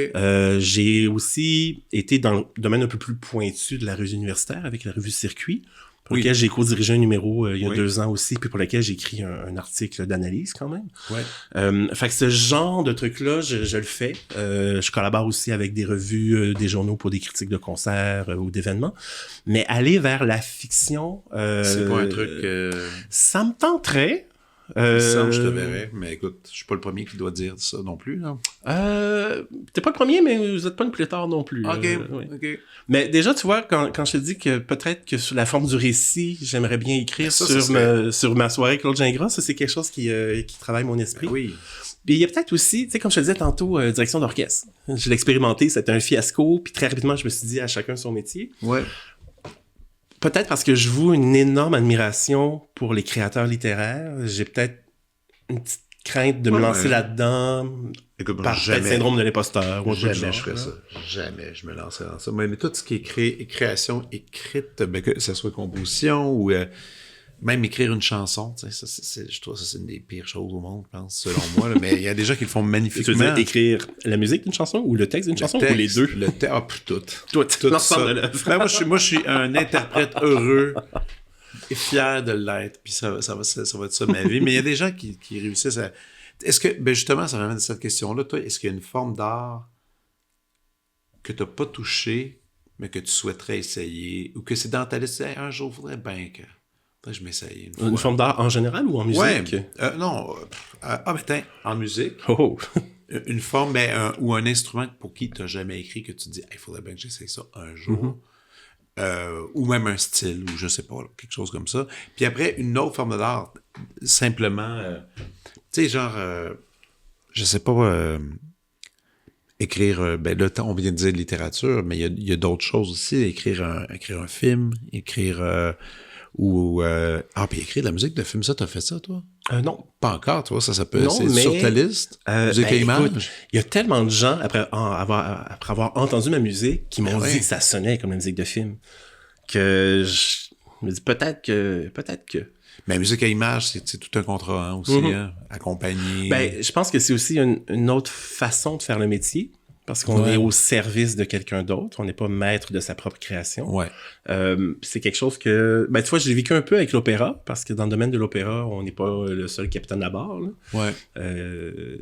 Mais musique à l'image, j'ai vraiment l'impression qu'on est encore plus au service d'un réalisateur. À moins d'un projet très particulier où la musique se fait en amont du film, peut-être. Un peu comme le violon rouge. Ou encore, genre, tu te l'as fait à la Ennio Morricone, que je trouve que c'était limite la même chose, c'est... Le scénariste va donner... Tu donnes le scénario, tu lis le scénario, puis tu écris la musique sans avoir rien vu. C'est ça qu'il faisait, lui. C'est ça qui est génial. Mais ça, c'était un des privilégiés qui pouvait le faire. Oui, mais en ce moment, il y en a beaucoup des jeunes qui font ça. Ils vont donner l'histoire, vont expliquer l'histoire. La personne va dire, j'ai besoin dans le film 4-5 thèmes forts. Puis des dérives de ça. Puis la personne va lire, puis va offrir ces thèmes-là. Va dire, c'est ça la musique du film. Voilà, point final. Ça, si c'était ça, peut-être, ça serait plus... ouais, peut-être. Plus ton genre. Mais ça, je pense que c'est quand même aussi... Ça dépend du réalisateur. Ouais. Ça dépend de sa visée, ça dépend de son intérêt puis son ouverture au fait musical. Parce que c'est ça, musique de film, maintenant, puis je me vois moi-même le dire, bon, je l'ai associé à musique et image, mais ça peut être pas nécessairement ça non plus, tu sais, dans le sens que tu n'es pas obligé de composer pour l'image. Je pense que l'industrie a beaucoup orienté vers ça. Ouais. Mais historiquement, on voit des cas de figure où il y a façon de faire autrement. Oui. Mais oui, dans ton cas, des trucs que tu aimerais faire. Un bucket list. Strictement musical, j'ai jamais écrit pour guitare. Puis c'est un instrument que j'aime beaucoup. J'ai essayé à un moment donné, j'avais un projet de faire quelques pièces pour un guitariste, puis ça n'a pas marché. Ça n'a pas fonctionné. Mais ça a, entre autres, peut-être pas fonctionné parce que j'ai peut-être encore une petite peur. Parce que j'ai l'impression que la guitare, faut savoir en jouer pour bien comprendre l'instrument puis bien comprendre l'idiome musical qui vient avec. Ouais. Ça, c'est quelque chose qui me rebute encore. Ouais. Mais j'aimerais bien écrire pour guitare. Pour guitare, parfait. Ouais. C'est noté. On envoie ça. On envoie ça dans le C'est aussi l'univers. Des bons guitaristes qui en manquent pas, là. C'est pas... Non, c'est vrai. Cool. Sinon, tu vois, là, j'ai fait quelques opéras. Puis j'ai quelques projets sur la map aussi. Puis... bizarrement, une des critiques qui m'avait été reprochée dans mon opéra précédent sur Yo Sonore, c'était que dramatiquement, il y avait une partie de l'opéra qui était plus proche de l'oratorio que de l'opéra. Puis, sur le coup, je l'assumais, dans le sens que pour moi, c'était pas une critique négative, même si la personne qui l'a critiqué pour elle, c'était un aspect négatif. Mais ça m'a fait réfléchir, puis je me suis dit, l'oratorio, ça serait peut-être une forme dramatico-musicale. Le fun à faire. Ouais. Qui est un peu abandonné. Oui, c'est plus autant la mode que ça a déjà été. Ouais. Puis là je dis ça même à la mode de la musique contemporaine, il y avait un moment où est-ce que le monde s'est mis en affaire beaucoup dans, je dirais fin 90 début 2000 là, les gens le font, puis là maintenant c'est vraiment plus du tout. C'est plus là. C'est un peu comme l'opéra, c'est souvent des grosses productions, tu sais, ça prend un chœur, des solistes, un orchestre, ça commence à coûter cher, tu sais. Mais c'est peut-être une forme que en fait j'ai une bonne idée, un sujet qui m'interpelle beaucoup, puis je pense que l'oratorio serait la forme parfaite pour ce sujet-là. Mais après, comment, dans quel contexte le développer, non, c'est pas si évident. Mais il y a aussi qu'il y a un travail à faire, je pense aussi beaucoup par rapport au livret. Parce que déjà, l'expérience que j'ai aussi, c'est que l'opéra, c'est une forme qui est assez peu connue et maîtrisée par les librettistes. Fait que trouver quelqu'un qui veut travailler la forme de l'opéra, c'est déjà presque un défi. En fait, non, il y a du monde qui veulent le faire, mais est-ce qu'ils comprennent encore bien les rouages de l'opéra? Pas nécessairement. C'est pas évident. Mais encore là, passer à l'étape du rouage de l'oratorio, donc de passer à une forme musicale chantée, dramatique, mais pas théâtrale, parce qu'on est plus dans la narration, en fait. Là, on vient d'atteindre une autre étape de difficulté. Moi, je vais être là pour ton oratorio, je vais aller écouter ça. Ah ben j'aimerais bien qu'il se réalise. Ça va se faire, ça va se faire. Mais c'est ça, je réfléchis parce qu'en fait je m'intéressais beaucoup, ça c'est drôle, ça a découlé un peu du projet que j'avais fait avec la revue Circuit, Oui. où je m'intéressais aux questions LGBTQ+, LGBTQ+, dans le milieu de la musique contemporaine. Ouais. Puis un des articles du projet s'intéressait aux archives de Claude Vivier.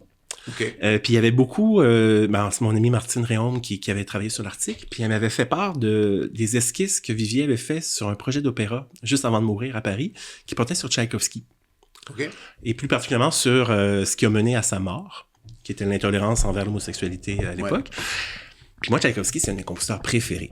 Et fait mon que Dieu, déjà, c'est j'ai rare fait comme... que les gens le disent. Oui, puis j'ai eu honte Moi, de je le dire longtemps parce qu'on me jugeait lorsque ben, je le disais. Moi, je le dis haut et fort et je me fais juger à chaque fois. Ah ben oui, c'est encore Tout là. le temps, parce que la fois, j'ai eu le malheur en conversation avec des amis. Tout le monde parlait de Brahms. Tu sais, Brahms, moi, je dis, moi, j'aime mieux Tchaïkovski, personnellement. Puis le monde, franchement, tu peux pas dire une affaire de même. Franchement, puis je me suis fait juger, là. Ben, j'ai dit, désolé, mais tu sais, la symphonie de la pathétique, ça code un chef-d'œuvre. Tu sais, puis plein d'autres choses aussi, là. Puis moi, honnêtement, j'aime tellement Tchaïkovski que j'aime même ses mauvaises pièces. Oh, ouais, je trouve du plaisir à écouter l'ouverture de 812 ou La Marche Slave. Ouais. T'as-tu écouté le film? La femme de Tchaïkovski? C'est-tu comment? Il y a eu La femme de Tchaïkovski, puis il y a eu l'autre film qui est des années 70. The Musical Lover de Ken Russell. De Ken Oui, Russell. oui. Moi, j'avais vu ça ado, ça m'avait tellement traumatisé, ce film-là. Ben, à peu près n'importe quel film de Ken Russell, ado, peut traumatiser. Hey, mais les films de Ken Russell, puis tous sont... Il a pas fait aussi Litz, je pense. Oui, Liz Mania. Il a fait Liz, Mahler, Tchaïkovski. Il y avait un petit truc musical à un moment donné. Ce qui était cool, puis après, il a passé à The Who là, pour changer de genre musical. Ouais, c'est ça. Mais ça m'avait vraiment... Liz aussi, c'était quelque chose. Le Mahler, moi, le Mahler aussi. À ce moment-là, je commençais à découvrir Mahler. Tu sais, j'étais déjà un grand fan de Tchaïkovski. Ouais. Puis je commençais à découvrir Mahler, qui aujourd'hui est mon best avec Tchaïkovski.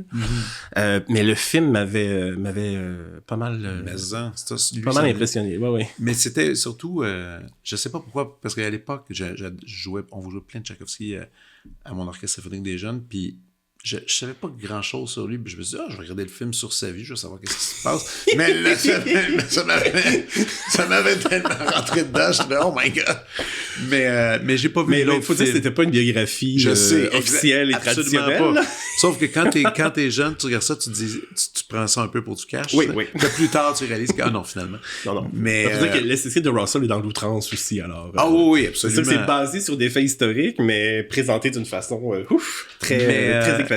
Mais j'aime ça que tu dises ça, que t'aimes Tchaïkovski. Et pourquoi on disait ça encore? Ben, c'est ça, Vivier avait un projet de faire un opéra sur Tchaïkovski lorsqu'il est parti en France, juste avant de se faire tuer, en fait. Ouais.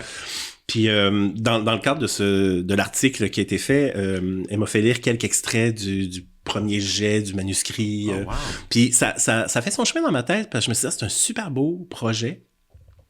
Puis je trouve il y a quelque chose qui me fend le cœur de savoir qu'il a été tué avant de pouvoir le réaliser. Ça a sûrement été un chef-d'œuvre incroyable. Mais déjà aussi, la vision de l'opéra chez Vivier est très différente de l'opéra que moi je fais et qui m'intéresse.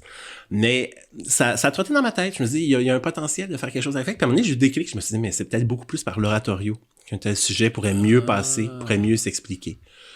Fait que ça commence à faire son chemin dans ma tête. Je me dis avec quel genre de personnes je pourrais collaborer pour le texte, dans quel angle on peut aborder ça. Donc c'est pas un projet qui est en cours, mais qui fait son chemin dans ma tête en ce moment. Est-ce que les esquisses qui existent pourraient être utilisables? Ben c'est juste des esquisses de livret. Ah, de livret. Il y a pas ou à peine peut-être quelques notes, là, mais il était vraiment juste au niveau de l'esquisse du livret au moment où il est décédé. Mais il y a des idées dans la structure, dans la façon d'aborder le sujet qui peuvent peut-être perdurer aussi. Faut dire que Vivier, il était aussi un peu comme Ken Russell, il était dans l'outrance puis dans l'éclat. Ouais, lui, la mort de Tchaïkovski, il l'abordait avec des Canadiens, avec Pasolini, puis avec Jeanne d'Arc, puis des affaires comme ça. Là, ça allait dans tous les sens. Il y avait une logique, mais elle était vraiment éclatée. Fait que moi, j'irais peut-être pas avec Pasolini puis Jeanne d'Arc. Là. Je comprends. Mais il y a encore quelque chose qui m'interpelle. Puis tu sais, Tchaïkovski, on parlait de la musique. Moi, sa musique me fascine, mais sa vie aussi. En fait, parce que c'est quelque chose de drôle aussi. Tu sais, vu que je suis arrivé assez tard à la musique, mon réflexe de lecteur, parce que je suis un très, très grand lecteur, à un moment donné, m'a mené à lire beaucoup de biographies de compositeurs, avec ce désir très innocent de comment ça vit un compositeur. Je veux savoir comment un compositeur vit. puis comment un compositeur vit avec sa création dans sa vie. Comment il gère ça. Puis au-delà, surtout compositeur, parce que c'était mon métier, mais je te dirais que ça m'a même amené à le voir autrement. Tu sais, le fait de travailler sur Ur Sonore pour mon opéra, c'était un des éléments qui m'intéressait dans l'histoire. C'était aussi comment elle gérait le fait créatif dans sa vie personnelle, amoureuse, sociale. Fait que Tchaïkovski, j'adore sa musique, mais j'ai été tellement curieux de lire sa vie, puis ça m'a tellement fait réfléchir à c'est quoi une vie de créateur. Ouais. Que c'est quelque chose qui m'habite encore, qui me parle beaucoup, puis dont j'aurais envie de parler éventuellement. Ben oui. Peut-être que cette idée d'un oratorio se serait nourrie puis justifiée par ces réflexions-là. Oui, je trouve que c'est une bonne idée, puis c'est drôle quand même, mais venant de Vivier, je suis quand même surpris. Je suis pas surpris. C'est ça qui est intéressant dans l'article que Martine présentait pour le numéro, c'est que au moment de sa mort, il était en train de prendre une tangente beaucoup plus militante sur les droits des homosexuels dans la société. Ouais. Il était en train de prendre une tangente pour que ce militantisme se répercute dans sa musique. Fait que le Vivier qu'on connaît, il était pas là. Mais il était en train de se muer vers ça, puis la mort brute a coupé cet élan. Ouais. Mais c'est ça, les projets qui commençaient à nourrir sa vie artistique lorsqu'il déménageait à Paris pour ce projet d'opéra-là, allait le mener vers cet angle-là. Tu disais que tu avais participé à un article sur les compositeurs des communautés LGBTQ+.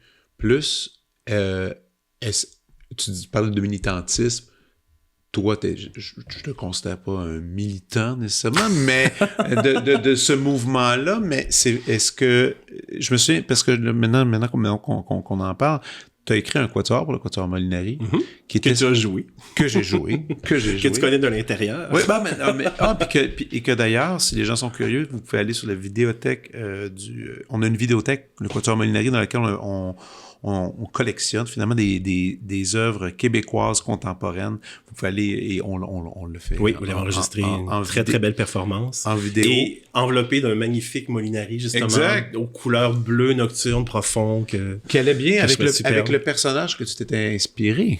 Fernando Arenas. Exactement. Qui lui aussi était un personnage qui avait eu écoute, je me rappelle plus, ta présentation, tout ça était tellement le fun. En plus, je me souviens que avant qu'on jouait, tu citais un bout de son roman quand il s'adresse à la Lune. Oui, je me rappelle encore de ça, puis c'était magnifique. Puis d'une certaine façon, en redonnant un hommage, en s'inspirant de ça aussi, c'était comme je trouve que c'est un acte aussi de souligner l'artiste qui était aussi des communautés. Est-ce que c'est quelque chose que tu aimes faire, justement, trouver une façon d'intégrer ça dans les œuvres? Mais c'est pas nécessairement obligatoire non plus. Ouais, tu vois, justement, tu disais que l'aspect militantisme, moi, je me considère pas comme un militant, nécessairement. On a quand même cette chance, aujourd'hui, d'être dans une société quand même assez ouverte et accueillante sur ces données-là, mais qui est pas encore non plus parfaite. J'allais dire ici. Ici, surtout, oui. Bien ici, au Québec. Sur l'île de Montréal, c'est ça. Non, mais reste que c'est quand même une chance, parce que dans d'autres sociétés, dans d'autres pays, je pourrais juste même pas en parler. Même dans un cercle intime, ça passerait pas. Là. Non. Alors, c'est quand même une réalité qu'il y a une chance qu'on a ça. Il y a encore beaucoup effectivement de militantisme à faire pour consolider ces acquis-là, qui sont encore très fragiles. Mais moi, je me sens pas l'âme d'un militant dans l'aspect social de cette consolidation-là. Ouais. Mais ça fait quand même partie de ma vie, ça fait partie de ma sensibilité, ça fait partie de ma façon de voir la vie. Et sans le faire sciemment sur un acte politique ou militantisme, je sais pas si... Militantique, moi j'aime bien l'adjectif. Militantique, j'aime bien comment c'est ça. Il y a une sonorité intéressante. Donc, je le fais pas par militantisme, ni par position politique, mais je me gêne pas de l'aborder si j'ai envie d'en parler. Fait que, tu vois, l'exemple du quatuor, c'est un peu par la bande, c'est-à-dire que quand un gars m'a approché pour la commande du quatuor, il m'a vraiment laissé carte blanche. Et je savais pas quoi faire, puis c'est en lisant le livre que je me suis dit, il y a un univers que je pourrais exploiter musicalement, qui pourrait me nourrir, et dans le quatuor, ça marcherait bien. Ben oui. Fait que c'était le prétexte extra-musical pour créer la musique du quatuor. Et bon, ça a donné que c'était l'autobiographie d'un écrivain cubain homosexuel qui est mort du sida. Donc, ça venait dans les thématiques qui abordaient la chose.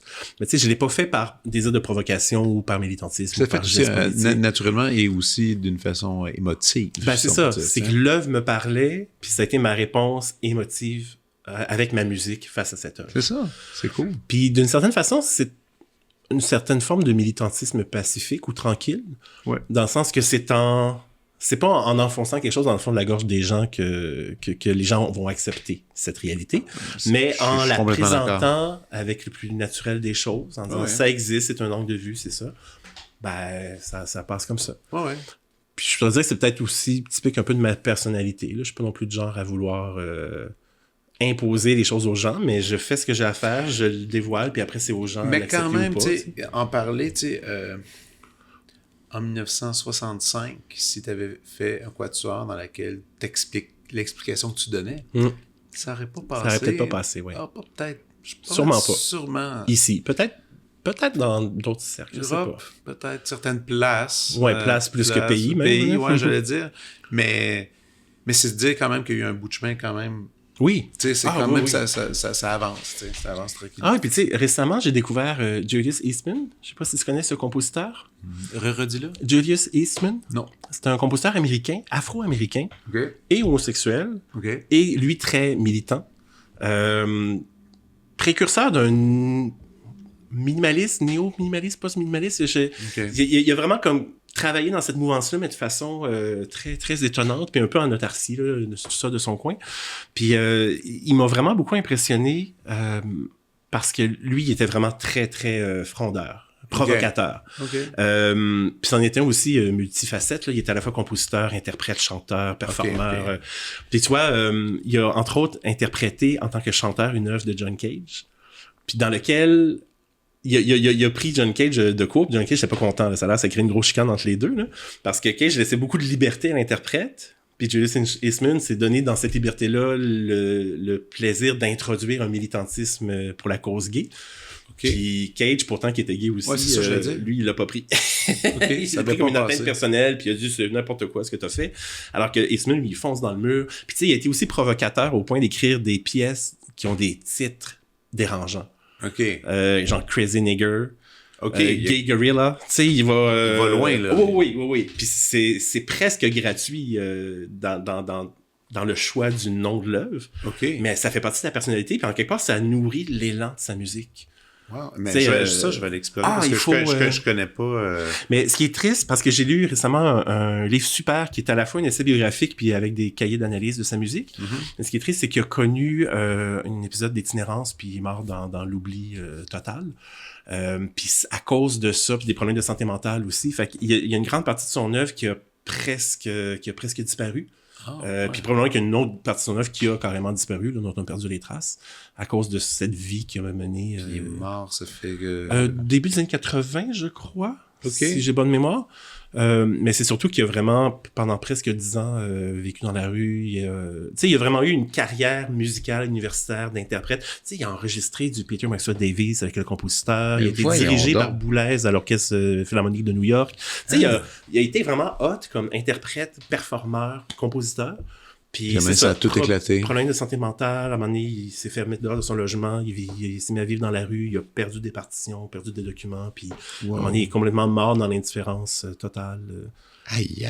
Fait que l'œuvre qui reste de lui, elle est pas nombreuse. C'est ce qu'on a pu rescaper de son travail. C'est ça. Mais de ce travail-là, de cette œuvre-là, on découvre un langage musical extraordinaire. Vraiment qu'une personnalité épatante. Puis tu sais, pour l'époque, grosse tendance minimaliste, mais très original par rapport à ce que Terry Riley ou Steve Reich faisaient. Puis aussi, c'est ça, ce désir de provoquer. Tu sais, écoute, il était quand même, à l'époque, aux États-Unis, il y avait tout contre lui. Il était noir, il était gay, il faisait de la musique contemporaine. Mais aujourd'hui, son œuvre parle encore, elle est puissante. Ah, c'est ça, c'est cool, ça. Il y a quelque chose qui m'a beaucoup touché, tu sais, dans Coup de cœur récent, là, j'ai découvert vraiment récemment Julius Eastman, puis autant au niveau de l'esthétique, moi c'est drôle, parce que comme auditeur, je m'intéresse à beaucoup de choses, mais beaucoup de choses qui n'ont pas nécessairement avoir de répercussions dans mon art créatif. Ouais. Tu sais, je vais écouter de l'électro, mais j'ai pas envie de faire de l'électro. Ouais, Je vais m'intéresser à toutes sortes de créations musicales en tant qu'auditeur, mais il y a plein d'esthétiques ou de techniques que je ne veux absolument pas travailler comme compositeur parce que ça m'interpelle pas, ça correspond pas à ma façon de m'exprimer. Okay. Puis tu vois, Julius Eastman, c'est le genre de musique que j'écrirais probablement pas du tout, mais mon Dieu que ça m'a allumé comme auditeur, comme interprète. Puis il y a une définition que j'avais entendue une fois que j'ai trouvé extraordinaire, ça disait que la différence entre la musique et le bruit, c'est l'intention. Oh, puis je trouvais que Eastman... c'est une bonne quote, je sais pas qui du tout. J'ai entendu ça en quelque part. Ça, c'est une bonne ligne, ça. Je trouve que ça permet... Tu sais, tout... Dans mes efforts de vulgarisation par rapport à la musique contemporaine que je déploie du mieux que je peux, j'ai souvent à faire face à des gens un peu réfractaires qui disent « Ah, la musique contemporaine, c'est du bruit, c'est n'importe quoi. » Puis... c'est ce que j'ai retenu de la citation en disant non, c'est la musique, point. Son essence, c'est l'intention. Ouais. Après, tu peux ne pas être intéressé ou pas être interpellé par l'intention. Ça, c'est autre chose. Oui, puis c'est légitime par rapport à c'est tout normal. Ben oui, c'est ça. Ça joue sur nos goûts, ça joue sur nos personnalités. Ben oui. Mais c'est ça, c'est l'intention. Puis ce qui nourrit l'intention de Julius Eastman me parle beaucoup. Ah, c'est cool, ça. C'est une répercussion dans mon imaginaire. Ça, c'est dans tes récentes découvertes. T'as-tu des livres de chevet, films de chevet, disques de chevet, des trucs sacrés là, que tu fais ça, là, c'est parmi mes trucs préférés que... Tu sais, exemple, tu sais, moi, je suis pas super original, là, tu sais, mettons... tu sais, j'ai, je pense, 4-5 copies, le vieux livre à 4-5 $ de Catcher in the Rye, le livre rouge, là, c'est un de mes livres préférés. Puis j'en traîne souvent avec moi, puis je le donne tout le temps à du monde, à des étudiants. T'as-tu déjà lu ça? Non, je fais, lis ça. Tu sais, c'est comme un de mes livres préférés, j'aime ça l'offrir. Y a-tu quelque chose, une œuvre comme ça qui... J'en ai beaucoup. Ah ouais? D'ailleurs, dans ma bibliothèque, il y a un caisson que j'ai consacré à mes auteurs fétiches. OK. Et puis c'est vraiment genre, c'est mon hôtel, c'est ma section sacrée. Puis là-dedans, il y a Gabriel Leroy, il y a Emily Dickinson, il y a Hector de Saint-Denis Garneau. Ah oui. Il y a Yourcenar par la force des choses. Saint-Denis Garneau, je m'attendais pas. Ce poète-là me fait capoter. Écoute, moi, c'est quand j'étais au cégep que j'ai découvert ça, puis il y avait un professeur de piano qui travaillait pour la mise en musique de ses poèmes. Oui. C'était qui? Régent Coilier. Ah oui! Régent avait fait ça, puis c'était Alexandre Sylvestre qui chantait les textes. Ils ont fait un concert d'1 heure. Ouais. D'adaptation où est-ce qu'il mettait ça en genre de leader, je sais pas trop. Et puis après, c'est Régent qui m'a fait découvrir un paquet de trucs. Parce que il était poète, il peignait aussi. Oui. Il fait magnifiquement. Là, de très, très belles toiles. Puis une fin tragique digne d'un film dramatique comme une espèce de fatalité absurde, sans raison. Sans raison, tu sais. Puis c'est comme ça, mais écoute, je suis content de l'entendre, ce son-là. Je trouve qu'on l'entend pas assez souvent. J'ai quand même mis en musique beaucoup de ses textes. Puis il y en a un en particulier que j'aimerais mettre en musique, mais que j'ai l'impression que je suis pas encore assez mature pour le faire. Oh! Fait que c'est encore un poète qui m'habite. Puis tu vois, j'ai créé beaucoup sur T'en as une liste de trucs à faire. Là. J'aurais jamais assez d'une vie pour faire tout ce que je veux faire. C'est mon malheur. Même si je travaille à temps plein en compo, j'y arriverais pas, je pense. Non, c'est ça. Quand je me suis fait récemment une liste de sujets que j'aimerais aborder à l'opéra, puis là, ça n'a juste pas de sens. Je veux dire, à moins d'être un Rossini puis d'écrire un opéra par semaine, je pourrais jamais finir cette liste-là. Mais fait que ça, c'est en littérature. Cool. Sinon, au cinéma... T'es cinéma, un peu, toi? Oui. Ouais. Ça aussi, j'ai pas assez de temps pour voir tout ce que je veux voir, mais il y a beaucoup de réalisateurs de films qui m'intéressent, qui me font triper. Mon coup de cœur classique, c'est Hitchcock. Ah oui. Un réalisateur que je revois souvent, puis à chaque fois, il m'impressionne. De ce temps-ci, je suis quasiment en train de me retaper tous les DVD d'Hitchcock que j'ai avec un ami avec qui je fais découvrir l'œuvre. Fait que je suis tout excité parce que je sais que lui, c'est nouveau, il est encore tout vierge, je découvre l'œuvre. Puis moi, un film que j'ai déjà vu genre 5-6 fois, puis je le revois encore, puis je suis heureux de le voir avec quelqu'un qui veut découvrir. Je suis comme, waouh! Ah non, c'est tellement le fun. Ça, je te suis là-dessus. Ça, c'est vraiment chouette, Hitchcock. Mais j'ai aussi quelques autres réalisateurs, ou des fois juste un film qui m'a fait de façon splendide ébloui. Tu sais, je pense comme Mort à Venise. Là, c'est drôle, Visconti, j'ai vu d'autres de ces films qui m'ont le su correct. Là, mais Mort à Venise, ça m'a complètement omnubilé, ça m'a enchanté. Un beau film. Oui. Vraiment. Puis non, c'est ça, le cinéma comme télésérie, j'aime beaucoup, mais j'ai pas assez de temps à y consacrer. Les téléséries, c'est gros un peu, là. Oui, ça demande. Mais tu sais, il y en a qui sont fabuleuses. La plus récente que j'ai vue, en fait, les deux plus récentes que j'ai vues, je suis un brin en retard, c'est La nuit où Laurie Gaudreau s'est réveillée. Ben oui. Que j'ai trouvé fabuleuse. Puis C'est comme ça que je t'aime, qui est... C'est comme un ovni. J'ai jamais vu un truc comme ça à la télé québécoise. Mais t'as écouté les autres trucs qui ont fait? Liste Noire aussi. Série Noire, pardon, qui était... C'est le fun. C'est le fun d'avoir une télé éclatée comme ça. Là, qui ça essaie Oui, qui sort des sentiers battus. Puis, moi, j'aime beaucoup ça. Puis qu'en même temps, qui a une cohérence, qui a une logique, qui a un univers qui fonctionne. C'est parfait. Là. Non, ça, c'est vraiment cool. Hey! Écoute, ben, t'en avais beaucoup de listes et de trucs à partager. Je suis vraiment content. J'avais même pas préparé. C'est on the spot mais t'es un homme de culture. Écoute, merci beaucoup. Tout le monde, allez voir Le Petit Prince à l'Orchestre Métropolitain. Évidemment, je vais mettre toutes les dates sur les pages de l'émission. En fait, il y a déjà une supplémentaire d'ouverte. En plus? Oui. Pour le grand public, il y a 2 présentations au lieu d'une qui sont annoncées. Bon, ça va bien. Je pense que je suis quoi? J'espère que j'ai ça à mon agenda. Je pense que oui. Je pense bien que oui. Cool. Et aussi, si, mettons, on veut suivre un peu tes activités, as-tu un site, as-tu quelque chose pour c'est quoi la façon? Quand je te disais tantôt que j'étais pas super techno, là. Tu l'es vraiment pas. C'est ça. Mais j'ai au moins, je suis présent sur les réseaux sociaux. J'ai une page Facebook, Instagram, mais... Et dans lesquels tu j'annonce les projets, des événements. je suis des trucs, oui. Parfait. Tu vois, un site web, je pense que c'est en 2008 que je m'étais dit le 1er janvier, ça va être ma résolution de l'année de me faire un site web, puis je l'ai toujours pas fait. Ça viendra. Mais en même temps, ça ne t'empêche pas que ça va très bien tes trucs. Donc, je suis occupé à d'autres choses. Exactement. All right. Ben, merci beaucoup. Ça fait plaisir. À bientôt. Vous venez d'écouter La Prescription avec Dr. Fred Lambert. À l'animation, Frédéric Lambert. Réalisation, montage, recherche et bons conseils, Olivier Chamberlain. Au logo, Joël Vaudreuil. La musique, le groupe Crabe. Jérôme Minière, Philippe B., Ben Chimie, Guillaume Beaulieu et Vincent Vertefeuille. Merci d'avoir été à l'écoute et à bientôt.